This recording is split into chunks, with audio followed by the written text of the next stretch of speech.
আসসালামু আলাইকুম। আজকে আমার টেন্সের পার্ট 18।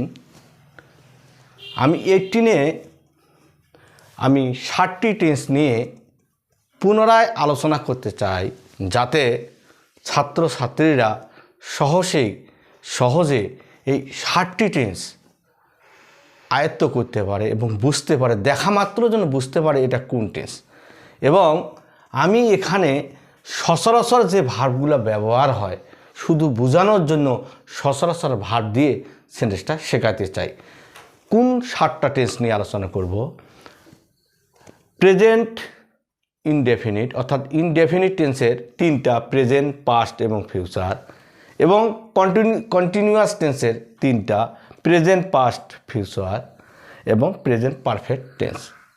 অর্থাৎ এই টেন্সগুলার আমি আলাদা আলাদা কিন্তু করে ভিডিও করেছি, কিন্তু আজকে কিভাবে এই 60টা টেন্স কিভাবে আয়ত্ত করা যায় এক বাক্যের মাধ্যমে আমি শেখাতে চাই। তাহলে আমরা আসল ক্লাসে যাই।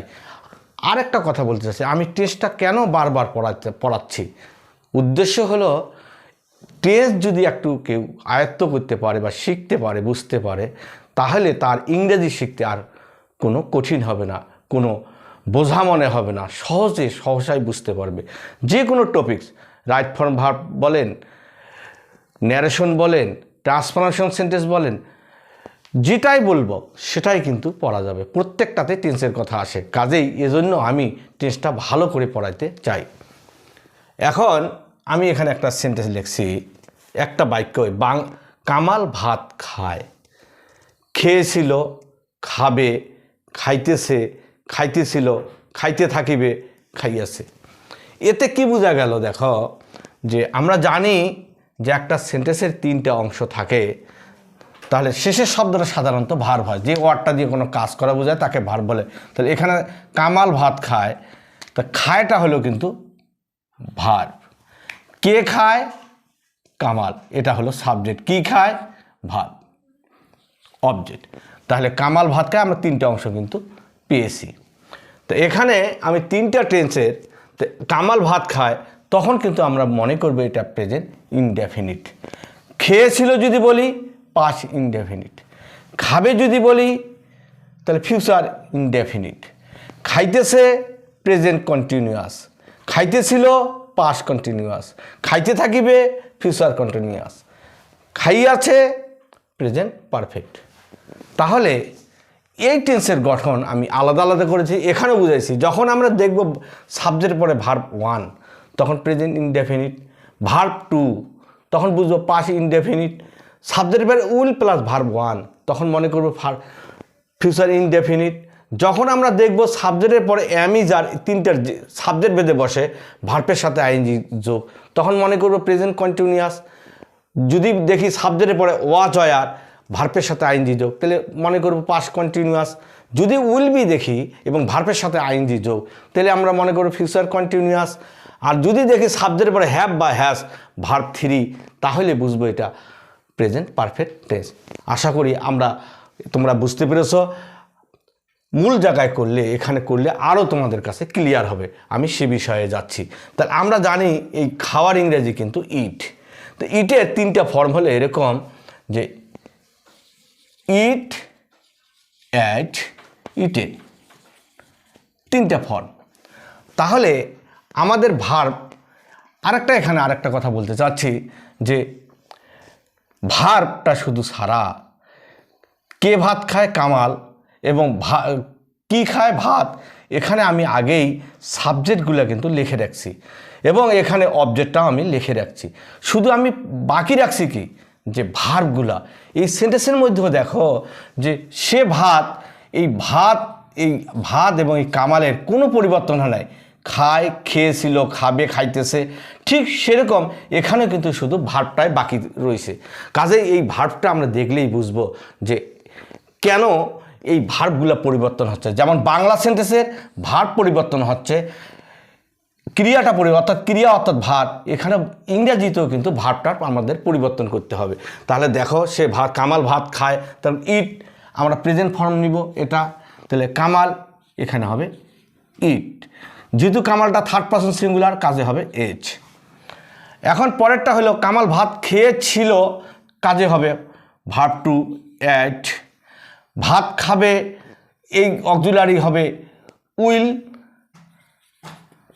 উইল এবং ভার্ব ওয়ান। পরে প্রেজেন্ট কন্টিনিউয়াস, তাহলে কি কামাল থার্ড পারসন সিঙ্গুলার কাজে হবে ইজ, ইটের সাথে যোগ হবে আইএনজি, ইটিং। তাহলে যদি পাস্ট কন্টিনিউয়াস হয় থার্ড পারসন সিঙ্গুলার কাজে হবে ওয়াচ, ইটিং। তাহলে ফিউচার কন্টিনিউয়াস উইল বি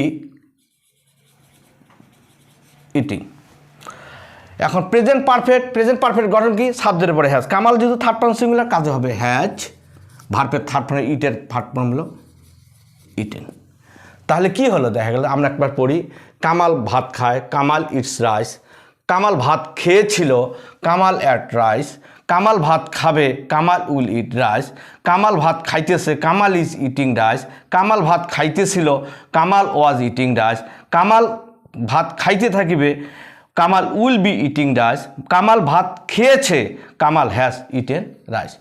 তাহলে এখানে কি আমরা দেখতে পেলাম? আমরা দেখতে পেলাম এটা যে এখানে এই 7টা টেন্স আমি লিখছি, 7টা টেন্সের দেখো it's, at, will it, is eating, was eating, will be eating, has it eaten. অর্থাৎ এই ভার্বগুলা দেখো একই রকমের কিন্তু হয়নি। 7টা টেন্সের কিন্তু 7টা গঠন।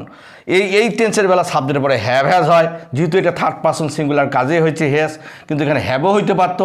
এখানে উইল বি হয়, ইটিং হয়েছে, এখানে ওয়াজ হয়েছে, ইটিং হচ্ছে, এখানে ইজ বা এম ইজ আর হইতে, এমও হইতে পারে, আরও হইতে পারে eating. Will eat, and eated, and eats, এইগুলার ভার্বগুলার পরিবর্তন হয়েছে।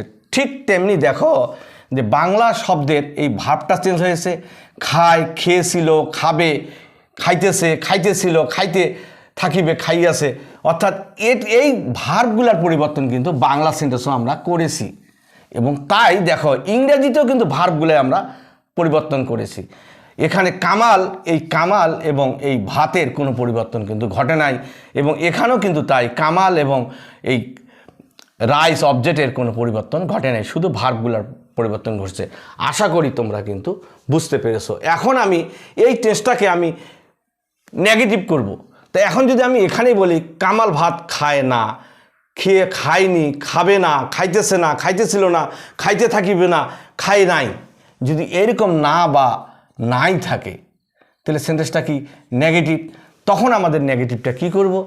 এই সেন্টেন্সের বেলা আর কোনো পরিবর্তন নয়, শুধু ভার্বটা নাই যেহেতু আছে এরপরে কিন্তু ডু নট বা ডাস নট বসে প্রেজেন্ট ইনডেফিনিট বেলা। কাজে এখানে নেব আমরা does not eat rice, does not eat rice. এটার বেলা কি হয়? এটা ডু নট যদি অন্য পার্সন হইতো তো ডু নট হইতো, যেহেতু থার্ড পার্সন ডাস নট। এটার বেলা কি হয়? Did not. তাহলে এটা যদি আমার কামালের কোনো পরিবর্তন হবে না, ভার্বটা শুধু ডিড নট। ডিড নট হলে এই অ্যাটের কিন্তু প্রেজেন্ট ফর্ম ভার্ব ওয়ান হয় ইট রাইস। তাহলে সে ভাত খায় না, কামাল ভাত খায় না, Kamal does not eat rice. Kamal ভাত খায়নি, Kamal did not eat rice. পরের সেন্টেন্সটা দেখো যে এই দুইটা টেন্সের বেলা দেখো এই ভার্বটার মূল ক্রিয়া, এ ভার্বটার মূল ক্রিয়া, এর আগে কিন্তু কোনো অক্সিলারি ভার্ব নাই। কিন্তু এ বাদে যে বাকি 5টা টেন্স আছে দেখো যে এখানে একটা অক্সিলারি ভার্ব, এখানেও অক্সিলারি ভার্ব, এখানেও অক্সিলারি, এর প্রত্যেকটা সেন্টেন্সের কিন্তু অক্সিলারি ভার্ব আছে।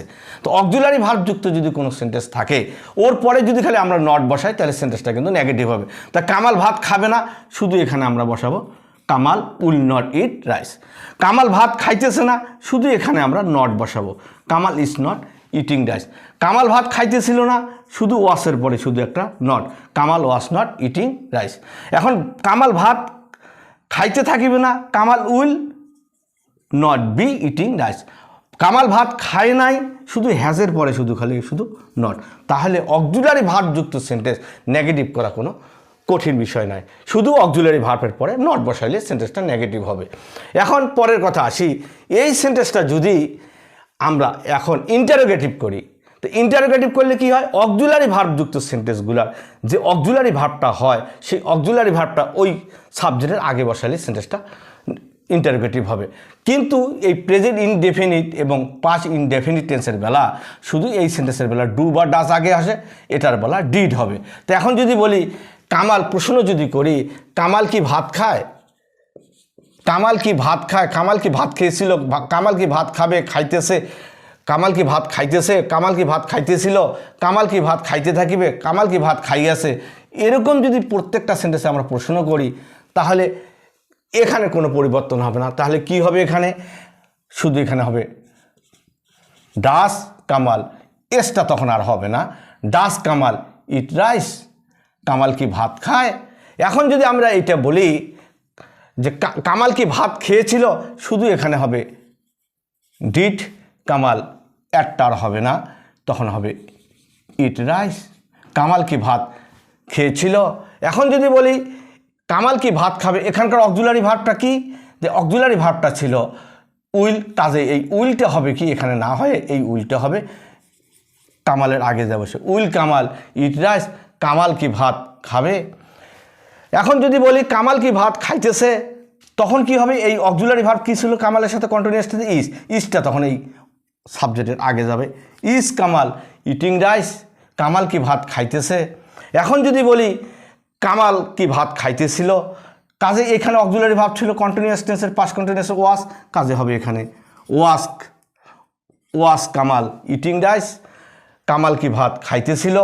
এখন যদি বলি কামাল কি ভাত খাইতে থাকবে, এখানে অক্সিলারি ভার্ব ছিল কি উইল, উইলটা আমরা আগে নিব, will Kamal B eating rice, Kamal কি ভাত খাইতে থাকিবে। এখন যদি বলি কামাল কি ভাত খাইয়াছে বা খেয়েছে, তখন এই কামালের সাথে কি অক্সিলারি ভার্ব আছে, হ্যাজ, তাহলে হ্যাজটা আগে হবে, has Kamal eaten rice, Kamal কি ভাত খেয়েছে। দেখো কত সহজ, কোনো পরিবর্তন হয়নি, শুধু সাবজেক্টের আগে যে অক্সিলারি ভার্বটা বসে এই টেন্স বারে ওই অক্সিলারিটা সামনে বসাইলে কিন্তু ইন্টারোগেটিভ সেন্টেন্সটা হয়ে যায়, কত সহজ। তাহলে আরও একবার বলি আমি, কামাল কি ভাত খায়, ডাস কামাল ইট রাইস, কামাল কি ভাত খেয়েছিল, did Kamal eat rice, Kamal কি ভাত খাবে, will Kamal eat rice, Kamal কি ভাত খাইতেছে, ইস কামাল ইটিং রাইস, কামাল কি ভাত খাইতে ছিল, ওয়াস কামাল ইটিং রাইস, কামাল কি ভাত খাইতে থাকিবে, will Kamal B eating rice, Kamal কি ভাত খেয়েছে, হ্যাজ কামাল ইটেন রাইস। এখন যদি এই সেন্টেন্সটাকে আমরা কত সহজে, আমি যদি এখন এখানে ডাবলএস কোশ্চেন করি, বলি যে কামাল কখন ভাত খায়, এখন যদি এরকম বলি কামাল কখন ভাত খায়, এখন কখনের ইংরেজি কি, কখনের ইংরেজি কিন্তু হোয়েন। এখানে যদি আমরা হোয়েন ব্যবহার করি, এই ডাবলএস ওয়ার্ড তারপর ডু ডাস, তো when does Kamal eat rice, তাহলে এর মানে কি হচ্ছে, কামাল কখন ভাত খায়। এখন যদি বলি কামাল কখন ভাত খেয়েছিল, তাহলে এখানে শুধু when did Kamal eat rice. এখন যদি বলি কামাল কখন ভাত খাবে, তো হোয়েনটা শুধু এখানে সেট করব, শুধু when will Kamal eat rice, কখন কামাল ভাত খাবে। এখন তাহলে দেখো যে ডাবলএস ওয়ার্ডগুলা ওই সেন্টেন্সের পরে ডু মানে অক্সিলারি ভার্ব আগে সামনে থাকলে, সাবজেক্টের আগে অক্সিলারি ভার্ব দেওয়ার পরে এর আগে যদি আমরা ডাবলএস ওয়ার্ড বসাই, তাহলে সেন্টেন্সটা কিন্তু অনায়াসে ডাবলএস কোশ্চেন কিন্তু হয়ে যায়। এখন যদি আমি এখানে বলি যে কেন কামাল ভাত খায়, তাহলে কেন ইংরেজি কি, হোয়াই, তাহলে এখানে আমরা হোয়াই লিখতে পারি, why does Kamal eat rice, তখন এই ডিটা কিন্তু ক্যাপিটাল স্মল লেটার হবে, why does Kamal eat rice, কেন কামাল ভাত খায়। এখন যদি বলি কেন কামাল ভাত খেয়েছিল, শুধু ওখানে হোয়াইটা হবে, why did Kamal eat rice, তখন এখানে কি হলো, কেন কামাল ভাত খাবে, শুধু এখানে হোয়াই হবে, why will Kamal eat rice, কেন কামাল ভাত খাইতেছে, এখানে শুধু হোয়াই হবে, কেন কামাল ভাত খাইতেছিল, শুধু এখানে হোয়াই হবে, why was Kamal eating rice, কেন কামাল ভাত খাইতে থাকিবে, কাজে শুধু খালি why will Kamal B eating rice, কেন কামাল ভাত খেয়েছে বা খাইয়েছে, হোয়েনটা বাদ দিয়ে এখানে শুধু why has Kamal eaten rice. কত সহসাই তোমরা কিন্তু ডাবলএস, শুধু টেন্সের শুধু গঠনটা মনে রাখতে হবে, ফর্মুলাটা যদি মনে রাখো তাহলে টেন্স কিন্তু কোনো কঠিন নয়। আর এটা যদি শিখতে পারো, বাকি ইংরেজি শিখতে কোনো কঠিন মনে হবে না, সহসাই তোমরা শিখতে পারবা। এখন আমি এখানে যদিও আমি এখন এই সেন্টেন্সটায় যদি আমি বলি যে এখানে যদি বলি কে ভাত খায়, WH ওয়ার্ড দিয়ে কামাল না বলে যদি এরকম বলি কে ভাত খায়, কে ভাত খেয়েছিল, কে ভাত খাবে, কে খাইতেছে, খাইতে থাকবে, খাইয়াছে, এরকম যদি বলি, শুধু এই সাবজেক্টের আগে কামালের আগে শুধু কি পরিবর্তন হবে, এখানে শুধু ব্যবহার করব আমরা হু যদি ব্যবহার করি তাহলে কিন্তু সেন্টেন্সটা হয়ে যাবে। দেখো কিভাবে আমি করতেছি, যে সাবজেক্টের পরে হু আমরা নিব, এই সাবজেক্টের পর গঠনটা তখন এখানে হবে হু। তাহলে আমি ইংরেজিতে কি বললাম, কে ভাত খায়, তাহলে প্রেজেন্ট টেন্সের বেলা হু ইটস রাইস। এখন কে ভাত খেয়েছিল, কোনো পরিবর্তন নাই, অ্যাট রাইস, কে ভাত খেয়েছিল। এখন যদি বলি কে ভাত খাবে, শুধু হুর কোনো পরিবর্তন কিন্তু নাই, শুধু হু উইল ইট রাইস, কে ভাত খাবে। এখন যদি বলি কে ভাত খাইতেছে, তো 4 নম্বরটা হু ইজ ইটিং রাইস। এখন কে ভাত খাইতেছিল, হুর কোনো পরিবর্তন নাই, টেন্স অনুযায়ী শুধু ওয়াজ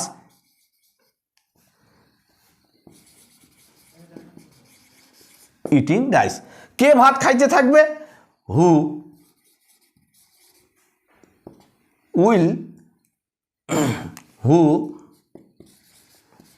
উইল বি ইটিং রাইস। কে ভাত খাইয়াছে, হু হ্যাজ ইটেন রাইস। তাহলে দেখো একটা যদি শেখা যায় তাহলে কত সহজে কিন্তু শেখা যাচ্ছে। তাহলে আমি আরেকবার বলি, কে ভাত খায়, হু ইটস রাইস। কে ভাত খেয়েছিল, হু অ্যাট রাইস। কে ভাত খাবে, হু উইল ইট রাইস। কে ভাত খাইতেছে, হু ইজ ইটিং রাইস। কে ভাত খাইতেছিল, হু ওয়াজ ইটিং রাইস। কে ভাত খাইতে থাকবে, who will be eating rice. কে ভাত খেয়েছে, হু হ্যাজ ইটেন রাইস। দেখো কিভাবে সহজে সহসায় টেন্সের গঠন জানলে এগুলা কোনো কিন্তু একেবারে পানির মতন কিন্তু সহজ। আশা করি তোমরা কিন্তু বুঝতে পেরেছো, আশা করি তোমরা একেবারে পানির মতন বুঝতে পেরেছো। পরবর্তী ক্লাস দেখার আমন্ত্রণ জানিয়ে আজকে আমি এখানে ক্লাস শেষ করছি। আসসালামু আলাইকুম।